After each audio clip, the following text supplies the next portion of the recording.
Hello, mis amores. Hope you're doing great. Today is another beautiful day to save lives.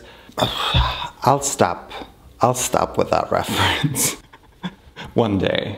And it's also a beautiful day to make great recipes, which I know we will, because just like a couple of weeks ago, we will be making recipes from this novel and its second part. Any of you guys have watched that video, which surprisingly not a lot of you have done. You would know that I loved all of the recipes that we tried, and ever since then I was excited to try more of the recipes that are in there. Maybe I just really like cooking and baking off the US South. So you're probably wondering what that title means. I have now finished the second part of this series, a whole new storyline, and the main characters of the first book are only side characters and pop up every now and then because they're friends. She, that I'm talking about in the title, is actually the main character of the second book. Well, not that you guys asked, but I really loved the first book. I really did not like the second book.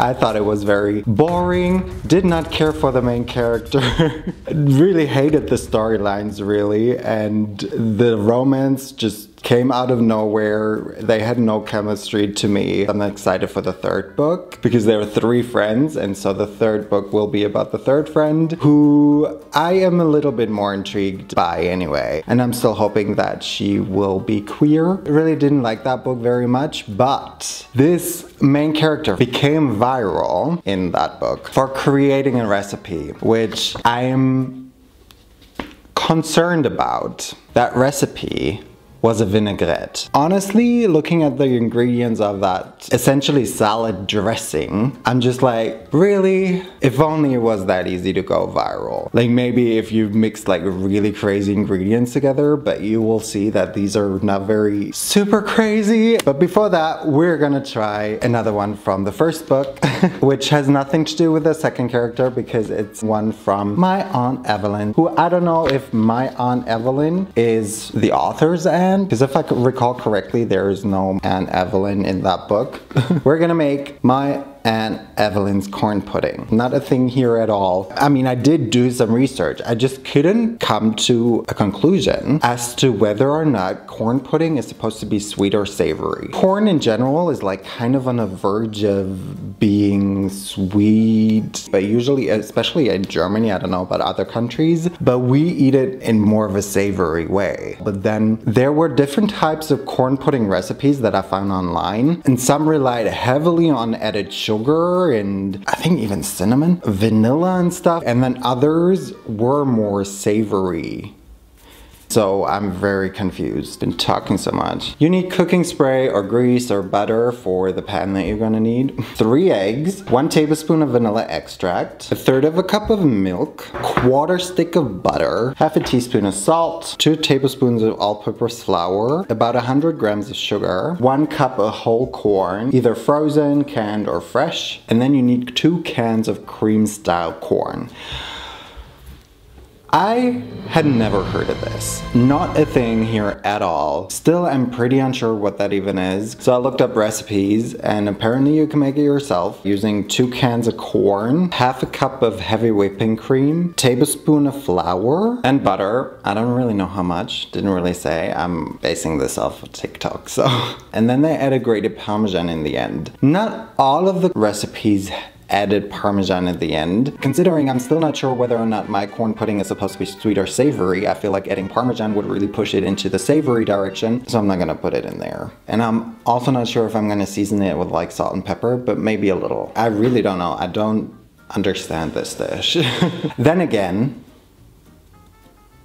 one of my favorite restaurants in Berlin serves this pastel de choclo, which consists of a layer of mushrooms and then a big layer of corn that is then caramelized on top. So, corn is tricky. I think I'm gonna like this. Fingers crossed. I hope I will. I just get confused. Like, I need categories. And to make the cream style corn, you just put the butter into a pot, wait for it to start sizzling, then add the whipping cream, wait for that to start sizzling or almost boiling basically, and then you add the flour. Whisk it, and add the corn.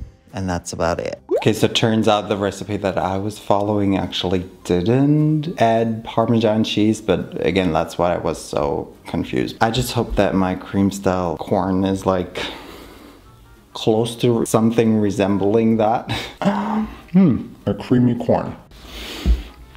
Let's combine everything because now we have all the ingredients. Start with the eggs that we're gonna beat. I don't know how much I'm gonna have to beat them. If I had to beat them any more than that, I feel like it would have said like until stiff peaks form or something like that. And it doesn't, so I think I'm just gonna go with that. So next we're gonna add the vanilla, the milk, and the 28 grams of butter that we were supposed to melt. I don't know if I told you. And in a separate bowl, you're gonna mix together flour, salt, sugar and salt. I don't really know why I'm supposed to do it in a separate bowl, but whisk that mixture into your egg mixture. I think my sugar is a little bit too grainy because it separates from the flour, so I don't know why I was supposed to mix it beforehand. That is not a whisk. What am I doing? Anyway, my head's all over the place, but I'm stuck on the ground.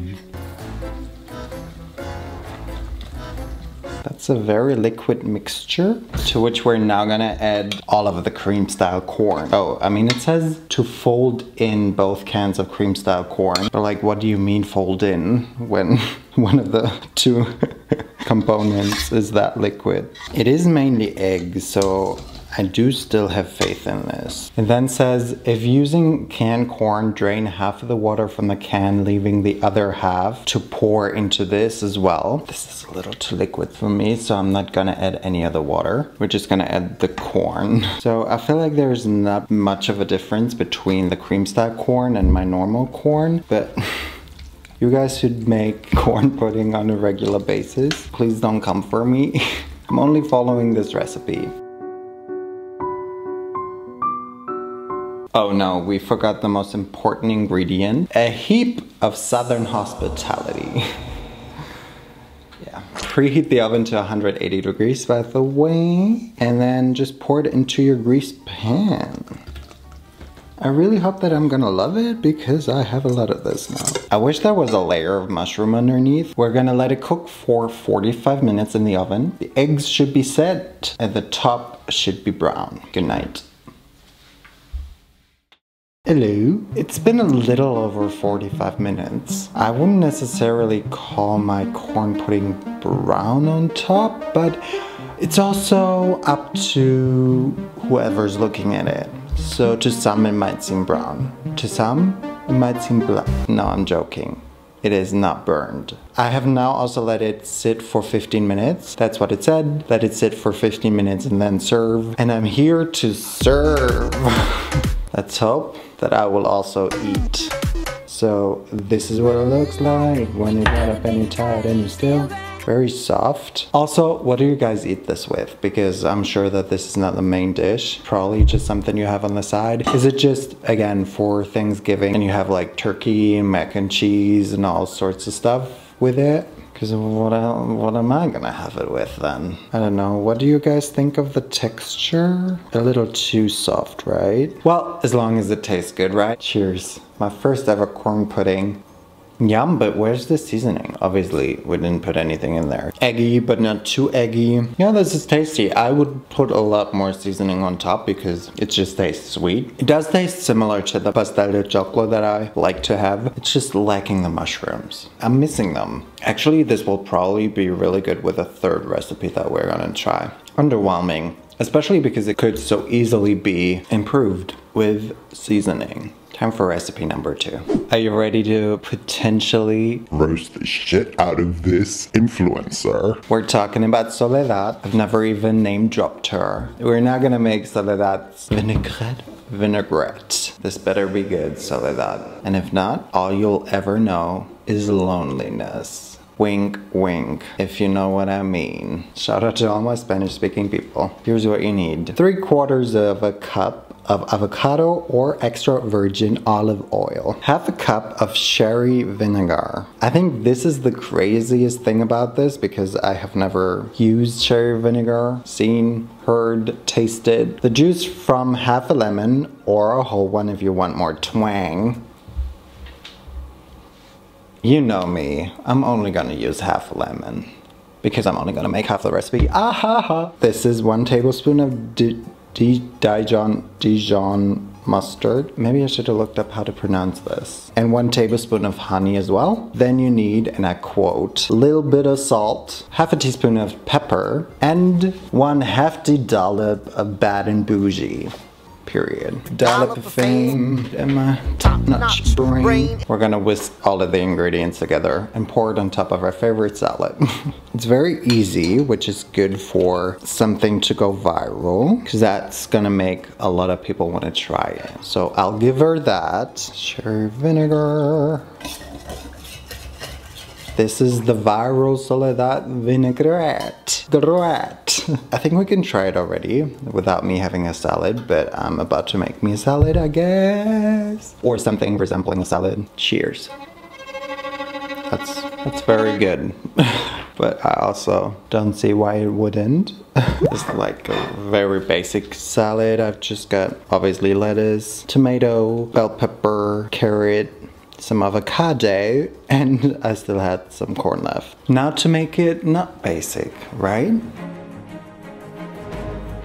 Yeah, how much do I use? I don't really like it when it's super duper liquid. I mean, obviously I also can't really mix it that well in this bowl. Actually, I can mix it quite well because I am a seasoned mixologist. Well, about it. I love a quick and easy recipe. Cheers, guys. I mean, it is good. It is a good salad dressing. Would I scream and shout and let it all out and tell everyone about how good this dressing is?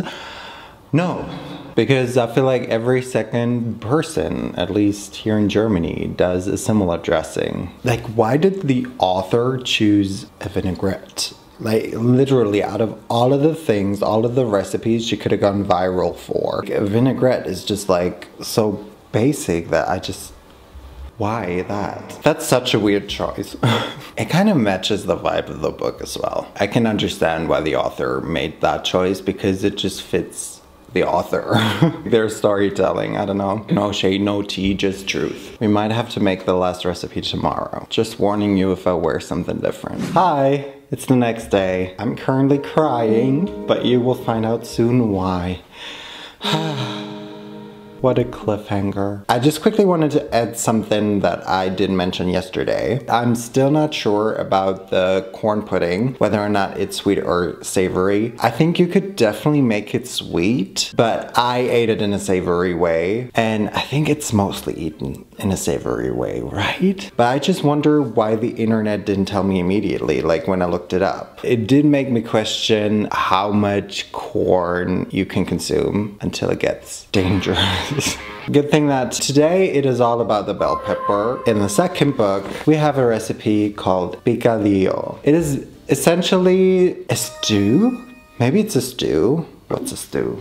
Stew or sauce or something in between, using ground beef, vegetables, and especially bell peppers, to then eat it with rice. Oh, I didn't even mention the protagonist is Puerto Rican, so she will always have some sort of influences of that culture and food, obviously. First, we will have to create an ingredient that you need for the picadillo. We need 1 cup of sofrito. It says here in parentheses, you can buy this at the grocery store, but it's so easy to make. Check out, and then there's a cookbook suggestion. So I looked up another recipe because obviously in German grocery stores you cannot find sofrito. We're gonna make that first now because it'll have to cook for about an hour. We better get to it. Papa is hungry. Here are the ingredients. And because I'm pretty sure you can tell what all of this is anyway, I might just tell you in German. or Spanish, because I'm following a Spanish recipe. Un pimiento verde, eine grüne Paprika. Un pimiento rojo, eine rote Paprika. Una cebolla, eine Zwiebel. 2 dientes de ajo, 2 Knoblauchzehen. 50 Millilitros de aceite de oliva. 50 Milliliter olive oil. Olivenöl. Salz. Y un tomate grande. Und eine große Tomate. And a big tomato. I didn't get a big tomato, so I'm just using a couple of small ones. Y eso es. SOS, ahaha. So no wonder that she told us to make it ourselves, because yeah, you really don't need a lot. But I really don't understand why we have to make this, because we will add all of this again to the picadillo. Well, let it cook for 10 minutes, basically. Once the 10 minutes are over, we're gonna add the green and red bell pepper and let it simmer, cook, whatever, for 30 minutes. 30. That's a long time. And lastly, we're just gonna add the tomato and let it simmer for another 20-ish minutes, or until most of the water has evaporated. Love spending hours just to make one component of a recipe. But it's done. I put it into this bowl because we're gonna need the pan later. You know what? Let me try this, because it better be amazing. That's amazing. I love stuff like this. It's so simple, you think, but then you let it cook for so long and all of the flavors just intensify and start to taste differently. Loves it. Finally, we can start making the actual picadillo. Here we go.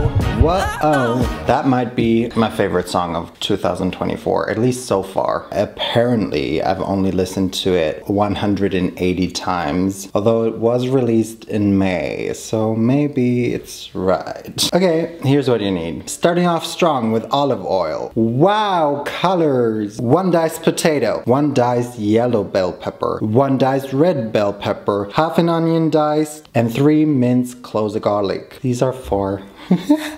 1 cup of sofrito, 1 teaspoon of ground cumin, salt and pepper to taste, 1 cup of tomato sauce. Ooh. 1/4 cup of olives with pimiento, also diced. 1 pound of ground beef, in parentheses, or turkey, or a meatless substitute for Lupe. Lupe is her daughter and she's veggie as well. And lastly, I had to order this. 2 tablespoons of sazon, which I've never had or heard before. I hope I bought the right one, because there were so many different versions of this, like one for meat, one for fish, one for veggie stuff. This was the most neutral one that I could find, but it is el original. This unique seasoning will add color to your food. It's with coriander and annatto. I had never heard of annatto before. Apparently it's also used as food coloring. Oh, at first I was, then I was. Now I'm like, add the olive oil to a medium-sized pan or skillet over medium to high heat. Then add the potato before the onion. That's unusual. Oh, I have not cleaned this, by the way, because I don't think that's necessary. Now I'm confused. Now it says to saute the sofrito for 2 to 3 minutes, turning the heat down to low medium once it's slightly brown. Is that supposed to be in the same pan? So we're gonna add the sofrito. I don't know how much I'm gonna add now. I feel like that's about a cup, but now I'm left with this. I think I should add all of this. Like, it's not gonna hurt, right? And what else am I gonna do with this? I'm gonna go rogue. Oh, this tastes so good. Actually, give me some of that to eat now. Okay, turn the heat down to low medium once it's slightly brown. How's this sofrito supposed to be slightly brown? Now we add the bell peppers, the onion, and the minced garlic, preferably into the pan. And stir for 2 to 3 minutes. Oh, I forgot, we go to medium-low heat. I'm making the executive decision to not go medium-low because nothing's happening. Time to add the ground beef. And we also add all of the spices now. Stir and cook for 2 minutes. That smells really, really, really good. I see the color coming through, definitely. Then we just add the tomato sauce and the olives and let it cook until all the ingredients are soft. And in the meantime, you can cook your rice. Didn't really look at the time I started, but I think it's been about 3 hours now of making this. So it better be a really great thing. This Looks really good. It smells really, really excellent. It's really hard for me to judge whether or not everything is cooked thoroughly or like soft enough to eat. I didn't want to spoil my reaction, so I couldn't try it, obviously. Look at it! Look at it! Let's eat it. Also, who's coming over? Because I still have a lot left. It doesn't look very exciting, but I'm sure it'll taste very, very exciting. Cheers. Oh, that tastes really good. This tastes like something that you really only have at home. You'll be like, oh, my grandma makes the best picadillo. And whenever I'm home, she makes it just for me. I've never had that. I don't have that with any dish because I don't even remember my grandma cooking at all. She died when I was really young. Both of them did. So I don't have that at all, but I wish it was with this. Somehow it just screams family to me. It just seems like a very cozy, nice food.